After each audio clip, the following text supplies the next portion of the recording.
इसकी वजह क्या है? हम आज यहाँ ये बहस क्यों कर रहे हैं? हमारा राष्ट्रगीत है, इस पर क्या बहस हो सकती है? हम ये बहस यहाँ आज दो वजहों से कर रहे हैं। पहला कि बंगाल का चुनाव आ रहा है, हमारे प्रधानमंत्री अपनी भूमिका निभाना चाहते हैं उसमें। और दूसरी वजह ये है, ये मकसद है, पुरानी मकसद इनकी अध्यक्ष महोदय, कि जिन्होंने स्वतंत्रता की लड़ाई लड़ी, जिन्होंने देश के लिए बड़ी बड़ी कुर्बानियां दी, उन पर सरकार नए आरोप लादने का मौका चाहती है। देश का ध्यान फिर से जनता के ज्वलंत मुद्दों से भटकाना चाहती है। यही एक मकसद है आपका मकसद है कि हम फिर से उसी अतीत में मंडराते रहें, उसी की तरफ हम देखते रहें जो हो चुका है, जो बीत चुका है, क्योंकि ये सरकार वर्तमान और भविष्य की ओर देखना ही नहीं चाहती। जब कांग्रेस नेता प्रियंका गांधी वाड्रा अपनी बात रखती है ना, तो भारतीय जनता पार्टी के पूरे खेमे में सन्नाटा छा जाता है। प्रियंका गांधी वाड्रा भी आज वंदे मातरम पर जो बहस हो रही थी, उस पर उन्होंने अपनी बात रखी और उन्होंने दो टूक कहा कि इस बहस के सिर्फ दो मकसद हैं। पहला मकसद बंगाल के चुनाव, और याद कीजिएगा दोस्तों, इसी बात का जिक्र मैंने आज अपने कार्यक्रम में किया था, बंगाल का चुनाव और इसके अलावा कुछ नहीं। और दूसरा, जिन लोगों ने देश की स्वतंत्रता के लिए अपना खून बहाया, उनका अपमान। प्रियंका गांधी वाड्रा ने कहा, प्रधानमंत्री नरेंद्र मोदी जो भाषण दे रहे थे, वो सत्य के साथ खिलवाड़ कर रहे थे, वो उसके साथ मजाक कर रहे थे, और प्रियंका ने बाकायदा सबूतों के साथ अपनी बात रखी। वो कहती हैं कि जब प्रधानमंत्री नरेंद्र मोदी सुभाष चंद्र बोस को लिखे गए पंडित नेहरू के खत का जिक्र कर रहे थे, तो पूरा खत क्यों नहीं पढ़ रहे थे? और फिर प्रियंका गांधी वाड्रा आगे के खत का भी जिक्र करती हैं। उन्होंने पूछा, इस बहस की क्या जरूरत है? आखिर क्या वजह है कि भारतीय जनता पार्टी हमें अतीत में ले जाना चाहती है, पीछे ले जाना चाहती है? आखिर भारतीय जनता पार्टी में भविष्य पर बहस करने की हिम्मत क्यों नहीं है? मौजूदा जो मुद्दे हैं उस पर बहस करने की हिम्मत क्यों नहीं है? और जब प्रियंका गांधी वाड्रा ये तमाम बातें कर रहे थे ना, तो लोकसभा अध्यक्ष ओम बिरला लगातार उसमें गतिरोध पैदा कर रहे थे। यानी कि प्रधानमंत्री नरेंद्र मोदी जो मर्जी कहें, मगर हां, जब प्रियंका गांधी वाड्रा तथ्यों के आधार पर अपनी बात रख रही थी, तब आप देखिएगा ओम बिरला साहब उनके भाषण के अंत में जाकर कितना व्यवधान, कितना गतिरोध पैदा करते हैं। दोस्तों, आज मैं उनके भाषण को टुकड़ों में आपको नहीं सुनाने वाला हूं, क्योंकि ये उनके भाषण के साथ नाइंसाफी होगी। मुझे लगता है प्रियंका गांधी वाड्रा का यह भाषण ऐतिहासिक था। उन्होंने जिस तरह से वंदे मातरम के मुद्दे पर पूरे संघ की, यानी पूरे आरएसएस की, पूरे बीजेपी की बखिया उधेड़ दी, उस पूरे भाषण को उसकी समग्रता में, कॉम्प्रहेंसिव अंदाज में सुनने की जरूरत है। मैं आपसे अपील करूंगा कि इस पूरे भाषण को सुनिएगा, क्योंकि मुझे लगता है कि यह भाषण कांग्रेस के लिए एक बहुत बड़ी उम्मीद पैदा कर रहा है, और हमें देखना है कि उम्मीद कहां तक जाती है। देखिए प्रियंका गांधी वाड्रा किस तरह से अपनी बात रखते हैं और किस तरह से कुल बुलाती है पूरी बीजेपी। अध्यक्ष महोदय जी, आपने आज मुझे इस चर्चा में भाग लेने का मौका दिया, इसके लिए मैं आपको धन्यवाद देती हूं। आज जिस विषय पे हम चर्चा कर रहे हैं वह केवल एक विषय नहीं है, भारत की आत्मा का एक हिस्सा है। हमारा राष्ट्रगीत उस भावना का प्रतीक है जिसने सोए हुए, गुलामी में सोए हुए भारत के लोगों को जगाया, जिसने उन्हें हिम्मत दी कि ब्रिटिश साम्राज्य के सामने खड़े होकर वह सत्य और अहिंसा के नैतिक हथियारों के साथ सामना कर पाए। आज ये चर्चा एक भावना के ऊपर है,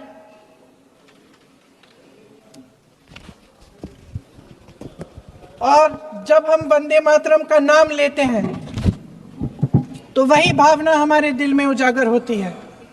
जब हम वंदे मातरम का नाम लेते हैं तो हमें उस पूरे इतिहास की याद आती है जो स्वतंत्रता संग्राम का इतिहास था, उसकी पीड़ा, उसका संघर्ष, उसका साहस, उसकी नैतिकता, उसका जो बल था कि ब्रिटिश साम्राज्य उसके सामने झुका। अध्यक्ष महोदय, वंदे मातरम उस आधुनिक राष्ट्रवाद की अभिव्यक्ति है जिसने भारत के लोगों को एक राजनीतिक और नैतिक आकांक्षा से जोड़ा, जिसने भारत के लोगों को एक साझा नियति के उत्तराधिकारी, एक साझा भविष्य के निर्माता के रूप में देखा। लेकिन आज की ये बहस मुझे कुछ अजीब सी लग रही है। जैसे मैंने कहा, ये गीत देश की आत्मा का हिस्सा बन चुका है। 150 सालों से देशवासियों के दिलों में ये गीत बस चुका है। 75 सालों से हमारा देश आजाद है, तो फिर आज इस बहस की क्या आवश्यकता है?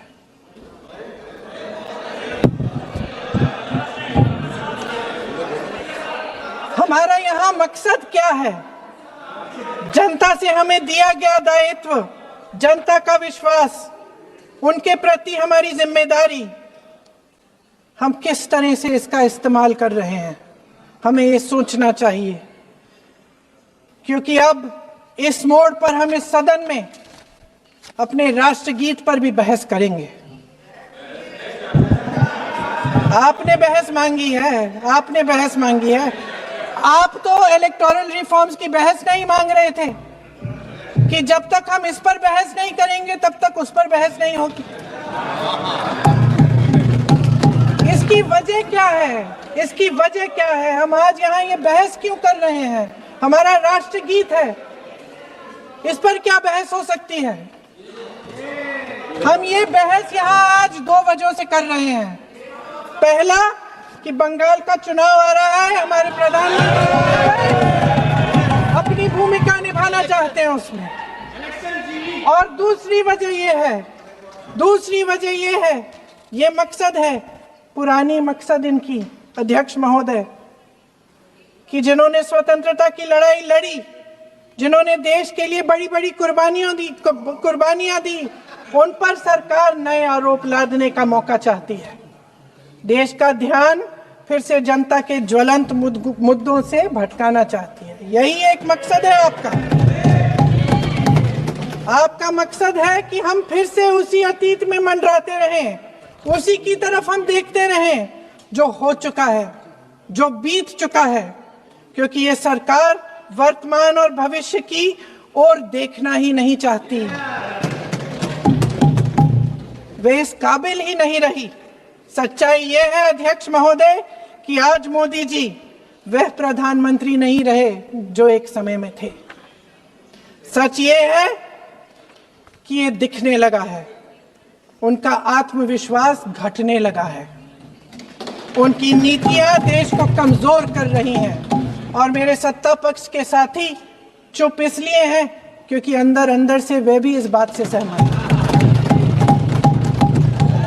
आज देश के लोग खुश नहीं हैं अध्यक्ष महोदय, परेशान हैं, तमाम समस्याओं से घिरे हुए हैं, तमाम समस्याओं से घिरे हुए हैं, और उन समस्याओं का हल आप निकाल नहीं रहे हैं। हाँ ठीक है, उसका भी बोल लेंगे, समय आएगा तो उसका भी बोल लेंगे, बल्कि कल समय आ रहा है, चुनाव पे चर्चा होगी, उस पे भी बोलेंगे। अध्यक्ष महोदय, इनके भी अपने लोग दबी जबान में कहने लगे हैं कि सारी सत्ता को केंद्रित करने से देश का नुकसान हो रहा है। इस बीच अगर हम अतीत की बातें नहीं करेंगे तो कौन सी बातें करेंगे? ये किसी और बात के काबिल ही नहीं है, सिर्फ ध्यान भटकाना है जनता का।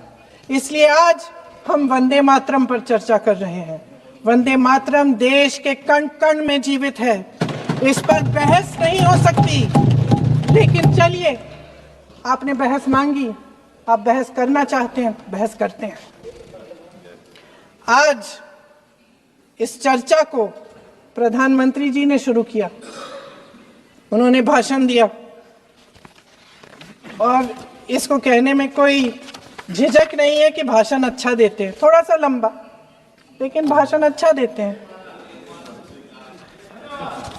सिर्फ एक कमजोरी है, अगर आप इजाजत दे तो मैं बोलूं, एक कमजोरी है। हाँ, उसी पे बोल रहे हैं। वंदे मातरम पे बोलो आप। अब सर मैंने तारीफ कर ली तो थोड़ा आज और विषय वंदे मातरम का है तो हम वंदे मातरम पर ही रखें, ठीक रहेगा। सर ये वंदे मातरम पे ही है। सर आपने प्रधानमंत्री जी को सुना था, अब तो शुरू नहीं हुए। सर भाषण बहुत अच्छा देते हैं लेकिन तथ्यों के मामले में कमजोर पड़ जाते हैं, बहुत कमजोर। इसमें भी एक कला होती है कि तथ्यों को किस तरह से जनता के सामने रखा जाए। मैं तो नहीं हूं, जनता की प्रतिनिधि हूं, कलाकार तो नहीं हूं। इसीलिए मैं भी सदन के सामने कुछ तथ्य रखना चाहती हूं, लेकिन सिर्फ तथ्य के रूप में रखना चाहती हूं।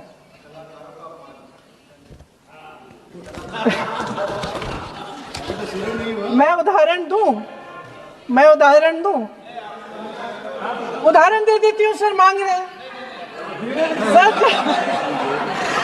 सर वंदे मातरम के बारे में, वंदे मातरम की जो सालगिरह पे आपने एक बड़ा कार्यक्रम आयोजित किया था, उसमें प्रधानमंत्री जी ने भाषण दिया। उसमें उन्होंने कहा कि 1896 में पहली बार गुरुदेव रविंद्रनाथ टैगोर ने ये गीत एक अधिवेशन में गाया। उन्होंने ये नहीं बताया कि कौन सा अधिवेशन था, महासभा, हिंदू महासभा का अधिवेशन था, आरएसएस का अधिवेशन था, किस बात से कतरा रहे थे कि ये कांग्रेस का अधिवेशन था। और उदाहरण दूं कि मैं अपना भाषण जारी रखूं, दे रही हूं। जो वंदे मातरम की जो क्रोनोलॉजी है वो भी आप समझिए, जो असली क्रोनोलॉजी है। 1875 में महाकवि बंकिम चंद्र चट्टोपाध्याय ने इस गीत के पहले दो अंतरे लिखे, जो आज हमारे राष्ट्रगीत घोषित हुए हैं, मतलब जो घोषित हुए थे और जिसको हम आज अपना राष्ट्रगीत कहलाते हैं। ये पहले दो अंतरे लिखे 1882 में। 7 साल बाद उनका एक उपन्यास प्रकाशित हुआ, आनंद मठ। उस उपन्यास में यही कविता उन्होंने प्रकाशित की, लेकिन इसमें 4 अंतरे जोड़ दिए।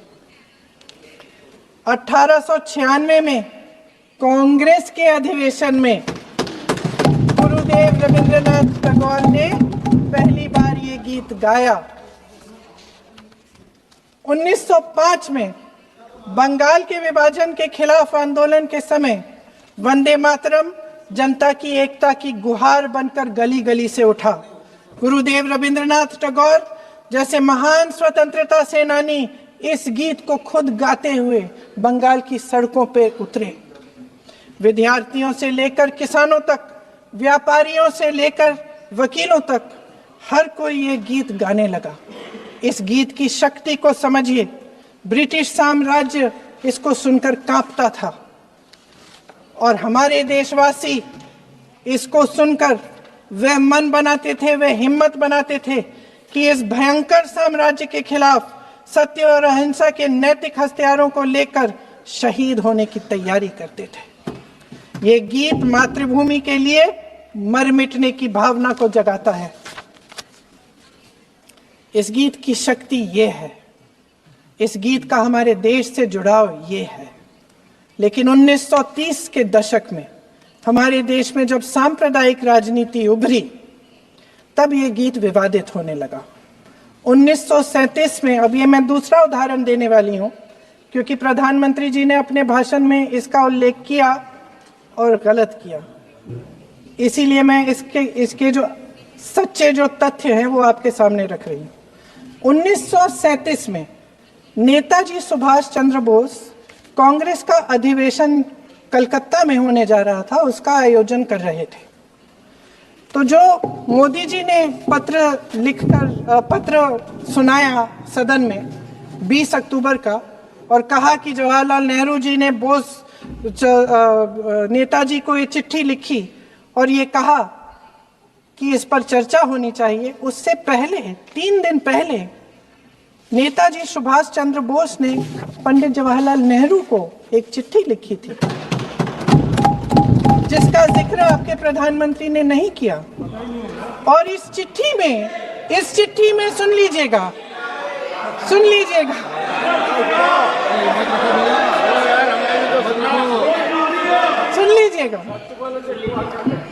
आप नेताजी के लफ्ज नहीं सुनना चाहते? बंगाल का चुनाव आ रहा है।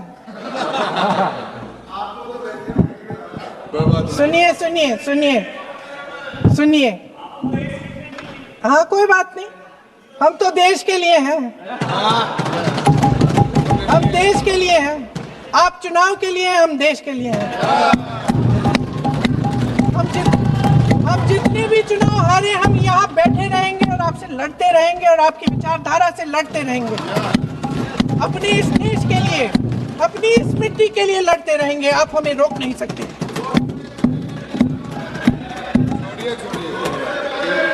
सुन लीजिए सुभाष चंद्र बोस जी ने क्या कहा। सुन लीजिए। My dear Jawahar, reference Vande Mataram, we shall have a talk in Calcutta and also discuss the question in the working committee if you bring it up there. I have written to Dr. Tagore to discuss this matter with you when you visit Santi Niketan. Please do not forget to have a talk with him when you visit Santi Niketan. ये 17 अक्टूबर को लिखी जाती है। 10 अक्टूबर को नेहरू जी इसका जवाब देते हैं और आपके और 20 अक्टूबर को, हाँ ठीक है, 20 अक्टूबर को नेहरू जी इसका जवाब देते हैं। इस जवाब की एक पंक्ति प्रधानमंत्री जी ने सुनाई, बाकी पंक्तियां क्यों नहीं सुनाई? क्योंकि उनमें नेहरू जी क्या कह रहे हैं? There is no doubt that the present outcry against Vande Mataram is to a large extent a manufactured one by the communalists. Whatever we do, we cannot pander to communalists' feelings, but to meet real grievances where they exist. I have decided now to reach Calcutta on the 25th morning. This will give me time to see Dr. Tagore as well as other friends. समझ रहे हैं आप? प्रधान चुप है तो समझ ही गए होंगे। फिर क्या होता है? फिर नेहरू जी कलकत्ता जाते हैं और गुरुदेव जी से मिलते हैं और उसके अगले दिन गुरुदेव जी एक चिट्ठी लिखते हैं जिसमें वो लिखते हैं, अंग्रेजी में चिट्ठी है, उसका एक अंश मैं आपको हिंदी में बता देती हूँ, जिसमें गुरुदेव जी कहते हैं कि जो 2 अंतरे हमेशा गाए जाते थे उनका महत्व इतना गहरा था कि उस हिस्से को कविता के शेष हिस्से तथा पुस्तक के उन अंशों से अलग करने में उन्हें कोई कठिनाई नहीं थी। उन्होंने ये कहा कि स्वतंत्रता संग्राम में हमेशा से वही 2 अंतरे ही गाए जाते थे और उनको गाते हुए कुर्बानी देने वाले सैकड़ों शहीदों के सम्मान के लिए उन्हें ऐसे ही गाना उचित रहेगा। उन्होंने यह भी कहा कि बाद में जोड़े गए अंतरों का सांप्रदायिक मायना निकाला जा सकता है और उस समय के माहौल में उनका इस्तेमाल अनुचित होगा। इसके बाद 28 अक्टूबर 1937 में कांग्रेस की कार्य समिति ने अपने प्रस्ताव में वंदे मातरम को राष्ट्रगीत घोषित किया। उन्हीं दो अंतरों को कार्य समिति की बैठक में महात्मा गांधी जी, नेताजी सुभाष चंद्र बोस, पंडित नेहरू, आचार्य नरेंद्र देव जी, सरदार पटेल जी, गुरुदेव रविंद्रनाथ टैगोर जी सब मौजूद थे। इस प्रस्ताव के ये सभी महापुरुष इस प्रस्ताव से सहमत थे। आगे क्या होता है ये भी सुना लूं। भारत की आजादी के बाद जब इसी गीत के इन्हीं दो अंतरों को 1950 में डॉक्टर राजेंद्र प्रसाद जी ने संविधान समिति में भारत को का राष्ट्रगीत घोषित किया, तब लगभग यही महापुरुष मौजूद थे। इनके साथ साथ BR अम्बेडकर जी भी सभा में थे और इनके साथ साथ मेरे सत्ता पक्ष के साथियों के नेता श्री श्यामा प्रसाद मुखर्जी भी मौजूद थे। वही दो अंतरे राष्ट्रगीत घोषित किए, किसी ने कोई आपत्ति जारी नहीं की, कोई आपत्ति नहीं जताई। वैसे इन तथ्यों के साथ जुड़ा एक और तथ्य भी है जो मैं यहाँ पे आपके सामने रखना चाहती हूँ। आज हम अपने राष्ट्रगीत पर बहस कर रहे हैं, लेकिन हमारा राष्ट्रगान भी एक कविता का एक अंश ही है, एक लंबी कविता का एक अंश है। और इन दोनों राष्ट्रगीत और राष्ट्रगान के अंश को चुनने में सबसे बड़ी भूमिका गुरुदेव रविंद्रनाथ टैगोर की थी। वंदे मातरम के स्वरूप पर सवाल उठाना, जिसे संविधान सभा ने स्वीकार किया, न सिर्फ उन महापुरुषों का अपमान करना है जिन्होंने अपने महान विवेक से ये निर्णय लिया, मगर एक संविधान विरोधी मंशा को भी उजागर करता है।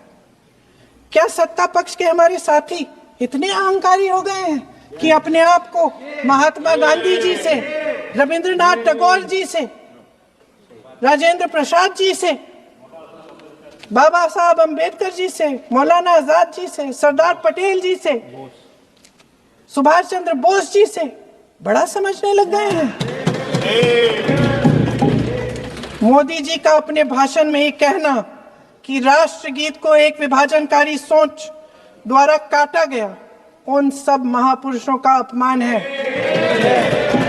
जिन्होंने अपना पूरा जीवन इस देश की आजादी की लड़ाई में झोंक दिया।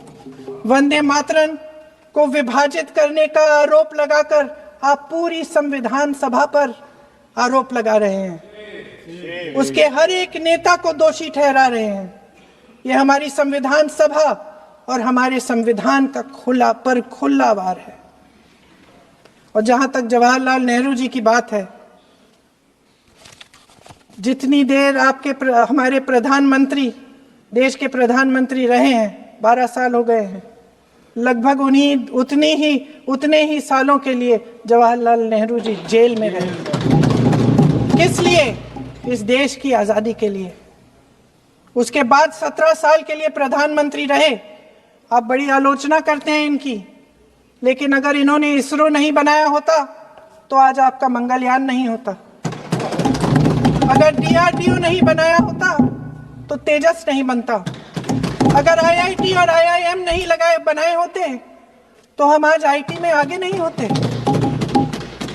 अगर एम्स नहीं बनाया होता तो हम कोरोना की जब बड़ी चुनौती का सामना कैसे करते? हाँ, वही बना कुछ भी। इसका मतलब है इस मुद्दे का जवाब नहीं है आपके पास। अगर इन्होंने BHEL, गेल, सेल, भाखड़ा नंगल ये सब नहीं बनाया होता जो आप सब बेच रहे हैं, तो ये विकसित भारत कैसे बनता? और मत कहिए बाकी। पंडित जवाहरलाल नेहरू इस देश के लिए जिए। सुन लीजिए, बाकी भी बेच देंगे। पंडित जवाहरलाल नेहरू इस देश के लिए जिए और देश की सेवा करते करते उन्होंने दम तोड़ा। फिर भी सुन लीजिए, मेरी एक सलाह ले लीजिए। सर, मैं आपको आपके माध्यम से सलाह दे रहे हैं, हम छोड़ना नहीं। सर, मैं आपके माध्यम से एक सलाह दे देती हूँ। हमारे प्रधानमंत्री महोदय 12 सालों से इस सदन में है, मैं मात्र 12 महीनों से हूँ। फिर भी छोटी सी सलाह है। उन्होंने अभी हाल ही में चुनाव था, कुछ महीनों पहले उन्होंने एक सूची निकाली थी कि विपक्षी दलों ने और विपक्ष के नेताओं ने कितने अपमान किए हैं इनके, और उसमें शायद 90-99 ऐसे उन्होंने अपमानों की सूची बनाई थी। तो मैं उनको एक छोटी सलाह देना चाहती हूँ कि नेहरू जी से जितनी भी शिकायतें हैं, जितनी भी गलतियां उन्होंने की आपके जहन में, जितनी भी गालियां देनी है, जितना भी अपमान करना है, उसकी भी एक सूची बना दीजिए। नहीं, बात खत्म नहीं है। 999 अपमान, 9,999 अपमान, सूची बना दीजिए और फिर हम एक समय निर्धारित करते हैं। जैसे हमने 10 घंटे आज वंदे मातरम पर हमने बहस किया है ना, उस तरह से हम अध्यक्ष महोदय जी से पूछेंगे, एक समय निर्धारित करेंगे, 10 घंटे, 20 घंटे, 40 घंटे, जितने घंटों में आपकी ये शिकायत पूरी हो जाए, माननीय सदस्य आप शांत हो जाए और हम बहस कर लेंगे। लेकिन इस सदन का कीमती समय, जिसके लिए हमें यहाँ पे जनता ने भेजा है, जैसे हमें जनता की समस्याओं को हल करने के लिए चर्चा करनी चाहिए, इस्तेमाल करना चाहिए, उसको एसी के लिए इस्तेमाल करिए। उसके बाद जैसे अंग्रेजी में कहते हैं ना, जैसे अंग्रेजी में कहते हैं कि once and for all let's close the chapter, close कर लीजिए। देश सुन लेगा क्या क्या शिकायतें हैं, किसने क्या किया, इंदिरा जी ने क्या किया, राजीव जी ने क्या किया, परिवारवाद क्या होता है, नेहरू जी ने कौन सी गलतियां की, सुना लीजिए, फिर खत्म। उसके बाद बेरोजगारी, महंगाई, महिलाओं की समस्याएं, जो पीएमओ में हो रहा है उसकी बातें, उसकी चर्चा, जो बैटिंग ऐप के बारे में हो रहा है पीएमओ के अंदर, आप सदस्य प्लीज, जो एफस्टीन फाइलों में आपके मंत्री महोदय के नाम निकल आए हैं, माननीय उसकी चर्चा करेंगे। आप वंदे मातरम में बोले, आप इधर उधर डाइवर्ट मत हो।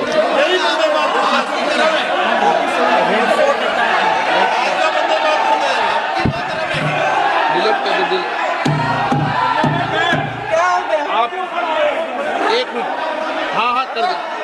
क्या हो गया? अंत में चिड़ी गए।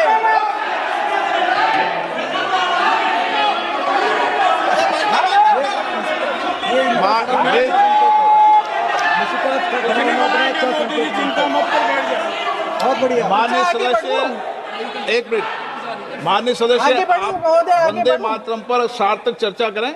ठीक सर, इधर उधर डाइवर्ट मत यही हो। थी सर, संक्षिप्त में बात यही थी कोई डाइवर्ट नहीं कि होना हम चाहिए अतीत अपन में को। बातें करते रहते हैं। माननीय सदस्य नहीं, आप बिना तथ्यों के कोई बात नहीं करें।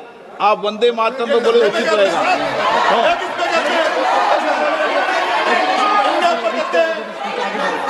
मैंने प्लीज, अध्यक्ष महोदय, मैं आपकी बात मानती हूँ, लेकिन बिना तथ्य के बहुत सालों के लिए ये हम पर आरोप डाल रहे हैं। हम चुपचाप सुनते हैं, इनको भी थोड़ी सी संतुलन होनी चाहिए, सुनने की थोड़ी सी हिम्मत होनी चाहिए। ये राजनीति है, हम बोलेंगे, आप वंदे मातरम बोलें। वंदे मातरम सर। महोदय, आज की ये बहस सिर्फ ध्यान भटकाने के लिए की जा रही है, क्योंकि ये सरकार इस देश के वर्तमान की असलियत छिपाना चाहती है। आज देश का युवा कितना परेशान है, कितनी मुश्किल में है, पेपर लीक होते रहते हैं, बेरोजगारी है, महंगाई इतनी बढ़ चुकी है। इसकी चर्चा हम सदन में क्यों नहीं कर रहे हैं? आरक्षण के साथ जो हो रहा खिलवाड़ है, उसकी चर्चा हम यहाँ क्यों नहीं कर रहे हैं? महिलाओं की बात होगी, बड़े बड़े ऐलान होंगे, मगर उनकी परिस्थितियों को सुधारने के लिए कोई ठोस कदम यहाँ क्यों नहीं उठाया जा रहा है? इन्हीं दरवाजों के बाहर खड़े होकर पत्रकार तरह आपने कहा कि आरोप मत लगाइए बगैर तथ्य के, तो मैं बोलूं कि नहीं बोलूं? नहीं, बिल्कुल नहीं। नो, आप उधर की बात मत बोलो। आप जल्दी से बोल लेते हो, फिर आप सदन में बंद जो कर कुछ देना। भी बोले हैं वो तथ्यों से बोले। आपको हर चीज ऑथेंटिक करनी पड़ेगी, इसलिए आप तथ्यों से बोले। अच्छा सर, बड़े बड़े शहरों में प्रदूषण है, लेकिन हम इस सदन में बैठकर सिर्फ छोटी छोटी बातें करेंगे। जी, जो अतीत की बातें हैं ना, जो बार बार आप चाहते हैं कि हम पीछे देखें, लेकिन हम आगे भविष्य की बात, वर्तमान की बात, जो असली समस्याएं हैं उनकी बात न करें, ये छोटी बात होती है। आप में हिम्मत है तो भविष्य की बात करिए, हिम्मत है तो बात करिए कि बेरोजगारी क्यों है, कि पेपर लीक क्यों होते हैं। आप चेयर को एड्रेस करें। आपको अच्छा, खत्म कर लेती हूँ, चेयर खत्म के कर एड्रेस लेती करो हूँ। आप। अध्यक्ष महोदय जी, सच्चाई ये है कि इनका शासन दमन का शासन है। इनकी राजनीति दिखावे की राजनीति है, इवेंट मैनेजमेंट की राजनीति है, चुनाव से चुनाव तक राजनीति है, तरह तरह के ध्यान भटकाने वाले मुद्दों की राजनीति है। वंदे मातरम इस देश की उन्हीं उम्मीदों की गुहार है जिन्हें आपका शासन हर रोज ठुकरा रहा है। आज भी सरहद